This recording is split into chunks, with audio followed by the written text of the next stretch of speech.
여러분 안녕하십니까, 강신일 변호사입니다. 황교안 전 총리가 해킹을 당하셨답니다. 황교안 총리가 직접 밝힌 겁니다. 뿐만 아니라 도청을 당했답니다. 야, 이거 뭡니까? 해킹의 도청까지? 있는 그대로 황교안 총리의 글을 먼저 말씀드리겠습니다. 내 이메일이 해킹당했다. 전화도 도청당하고 있다. 하지만 끄떡 안 한다. 며칠 전 제 이메일이 해킹당하는 것을 실시간으로 목도했습니다. 오후 1시 57분 정상이었던 메일 내용이 2시 13분에 확인해 보니 이상한 내용으로 바뀌어 있었습니다. 그러면서 그 그림을 첨부해서 보여주고 있습니다. 그러니까 정상적이었던 메일 내용과 바뀐 내용을 첨부를 했습니다. 그런데 더욱 소름 끼쳤던 것은 2시 17분 제 이메일이 해킹당했다는 사실을 다른 사람에게 전화를 해서 알렸더니 곧바로 2시 18분에 제 메일이 다시 정상으로 돌아왔다는 것입니다. 그럼 도청을 했다는 말이 되는 거죠. 해킹하는 자들, 물론 그들도 반국가 세력이겠지요.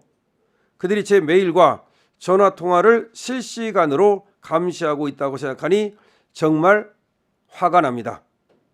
그러나 이미 오랜 세월 짐작했던 터이니 크게 개의치 않습니다.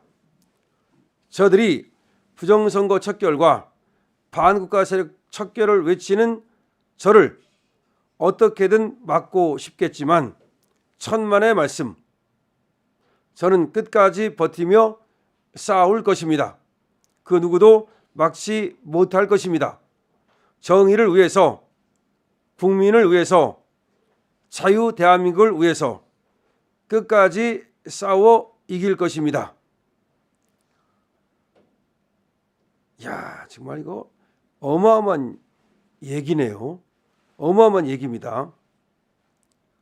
해킹당한 사실을 지금 황교안 총리가 직접 자신의 글로 밝힌 겁니다. 이 댓글도 지금 경악하고 있습니다. 도청도 당했습니다. 야, 그런데 어떤 사람이 이렇게 썼습니다. 왜 우린 당하고만 사냐? 공안검사 통진당 해체시킨 황교안 총리까지 해킹을 한다고? 빨갱이들이 이를 갈고 있나? 이런 일이 가능한 나라에 살고 있다는 사실을 믿고 싶지 않다. 걱정이다. 나를 진심으로 생각하는 분들만 피해를 보내. 중요한 내용은 보안이 더 높은 메시지를 쓰셔야겠다.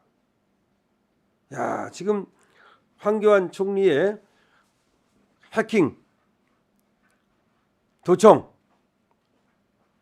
이 글에 대해서 달리고 있는 댓글도 분노와 걱정으로 가득 차 있습니다. 황교안 총리가 4월 10일 날 이메일이 해킹당하는 것을 실시간으로 목도했답니다. 그래서 1시 57분 정상이었던 메일 내용이 2시 13분에 확인해 보니까 이상한 내용으로 바뀌어 있더라. 그래서 그 사실을 2시 17분쯤 다른 사람에게 얘기했더니 2시 18분쯤 메일이 다시 정상으로 돌아왔더라. 이 말은 누군가 도청을 하고 그래서 사실을 감추려고 메일을 정상으로 돌려놓은 거다 라는 얘기입니다. 그러면 누가 도청을 하고 누가 해킹을 했을까요?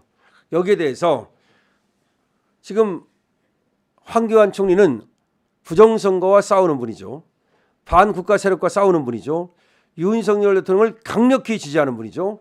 지금 정치인들 중에서 윤석열 대통령을 가장 강력히 지지하는 사람은 지금 뭐 황교안일 거예요. 물론 윤상현이 왔다 갔다 하면서 지금 윤석열 대통령을 지키고 있습니다만은 황교안 전 총리는 대통령 권한대행까지 했고 그야말로 정치적 무게가 남다른 분인데 이분이 사실 윤 대통령하고는 접점이 그렇게 많지 않다고도 볼 수 있습니다. 뭐 검찰 선배라고는 하지만 그런데도 불구하고 윤 대통령을 적극적으로 한 번도 흔들리지 않고 지지를 보내는 그리고 계엄은 정상이다. 계엄은 잘못되지 않았다. 탄핵은 잘못됐다라고 하는 것을 초지일관 주장을 하고 그다음에 부정선거에 대해서도 초지일관 그것을 주장하는 분이란 말이야. 그렇기 때문에 아마 지금 황교안 총리가 본인이 스스로 얘기하는 것처럼 지금 좌파들은 황교안 총리를 안 좋아하겠죠. 안 좋아하는 정도가 아니라 어떻게든지 해코지를 하고 싶은 마음도 있을 겁니다. 그래서 본인도 이렇게 얘기하고 있죠. 하지만 끄떡 안 한다. 하지만 끄떡 안 한다. 그런데 여기서 말이죠. 황교안 총리를 저렇게 해킹을 하고 도청을 한다면 황교안 총리만 하겠는가? 황교안 총리만 하겠는가? 아니겠죠. 지금 말이죠. 정치인들 중에서 우리 자유우파 정치인들 내지는 언론인들 내지는 유튜버까지도 사실상 그럴 가능성이 있는 거죠. 뭐 그래서 뭐 일반적으로 전화를 통해서 뭐 특별한 얘기를 안 하니까 상관없다고는 하지만 어쨌든 간에 저 황교안 총리를 저렇게 도청을 하고 해킹을 했다는 것은 굉장히 충격적이다. 황교안 총리도 충격적이라는 얘기를 하고 있습니다. 해킹하는 자들 물론 그들도 반국가 세력일 것이다 이런 말이죠. 그들이 제 메일과 전화통화를 실시간으로 감시하고 있다고 생각하니 정말 화가 치민다는 거죠. 하지만 오랜 세월 동안 짐작했던 터인이 크게 개의치 않겠다. 그러니까 황교안 총리가 뭐 해킹 아니라 해킹 헤레비를 해도 문제될 것이 없으니까 그만큼 얘기를 하는 건데 그렇다 하더라도 이 부정선거에 대해서 여러 사람들하고 이제 그 얘기를 하고 회의를 하고 뭐 그런 내용이 이메일을 통해서 왔다 갔다 하기도 하고 또 전화를 통해서 하기도 하는데 그걸 다 빼다가 이것들이 선제적으로 방어를 하면서 거꾸로 우리를 갖다가 공격을 하면 이게 우리한테는 뭐 좋은 게 없죠. 지금 황교안 총리가 하는 일이 워낙 중요한 일을 많이 하고 있고 지금 윤 대통령의 헌재 그 변호인단으로도 이름을 올리지 않았습니까? 그다음에 서부지방법원 사태에서 지금 재판을 받고 있는 젊은이들을 무료 변론하고 있거든요. 그런 거라든지 중요한 일을 많이 하고 있으니까 그와 관련된 전략이라든지 재판 전략이라든가 내지는 또 이번에 무소속으로 대통령 후보로 출마하지 않습니까?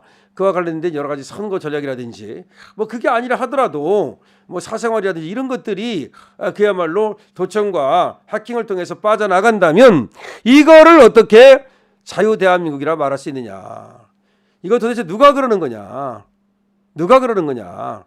지금 우리가 이걸 밝히지 않으면 안 되는데 지금 중국의 의심도 되는 거고 정부 이 좌파의 의심도 되는 거고 그렇습니다. 그리고 이런 것들이 계속해서 이루어지면 안 되니까 황교안 총리가 이번 기회에 말이죠. 이건 신고를 해야 될 것 같아요.